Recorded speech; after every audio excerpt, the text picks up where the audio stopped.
আমাদের জিনিস কারা নিতে আছে? আমাদের জিনিস আমাদেরকে বাইর করে দেখ, আমরা জায়গা আমাদের জিনিস যদি এভাবে লুট করে লয়ে যেতে আমরা কিভাবে খামু? আমরা কিভাবে চলুম? আমাদের চলার সহযোগিতা কে করবে? এদেশের সরকার দিতেছে আমাদেরকে 10 টাকা দিতে আছে। আমাদের মাল সব লোড করে লয়ে যাবে, এটা কি চলে? মালদি বাংলো আমার সময় দিতে চলবে, 5 মিনিট এভাবে করলে কেউ মানবে? সময় দিতে না 5 মিনিট নাকি? হ্যাঁ, আমাদের সময় দিতে লাগবে, সময় দিতে মানুষের হবে। গরিব মানুষ লাখ লাখ টাকার মাল, একটা আমাদের জায়গায় লাখ এগুলো লাখ টাকা না, টাকার মাল আমাদের এগুলো সম্পদ না। ব্যক্তি একসাথে আটচায়া জব্দ কইরা আর্মি পুলিশ মিল্লা এটা সব ধ্বংস করে দিল, গরিব থাকবো।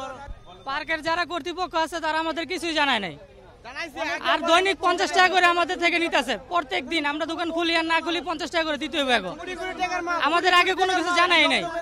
সমস্যা হয়েছে, এটা সিটি কর্পোরেশন আন্ডারে পার্কে হেরা গাড়ি রাখার করছে, স্ট্যান্ড করছে, গাড়ি রাখে পার্কিং করে। আমরা মালটা রাখি গাড়ি সহকারে, রাত্রে সকালে বাইর করে নেওয়া যায়। একদিন বন্ধ রাখলে তাও 50 টাকা দিতে হবে। আপনি যে কদিন বন্ধ রাখেন না কেন, আপনার টাকা দিতেই হবে 50 টাকা করে। এটা পার্কের কর্তৃপক্ষ খায়, যারা দায়িত্ব আছে তারা খায়।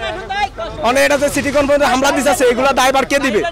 আমাদের একটা গাড়ি বানাতে 15-20 হাজার টাকা লাগে, এগুলা দায়ভার কে দিবে? তাই নেই ভাই, আমাকে কাছে টাকা খায় ওরা প্রতিদিন, ঠিক আছে 50 টাকা করে রাখে। আমরা যদি মনে করেন গাড়ি বদ্ধ রাখি তাও 50 টাকা করে দেওয়া লাগে। ওই যে পার্কিং এর টুলেট লাগাইছে, এরা দেখেন ওরা কেন আজকে আমাদের এই ক্ষতিটা কেন করব? ওরা তো জানে আমাদের কেন এই সুযোগটা দিছে, আমাদেরকে কোনো জানানো হয়নি। আমাদের টিকিট দেন, সম্পূর্ণ লোকের কাছে টিকিট আছে ভাই, সম্পূর্ণ জরিমানা ওরা দিতে হবে আমাদের আর কোনো কথা নাই ভাই।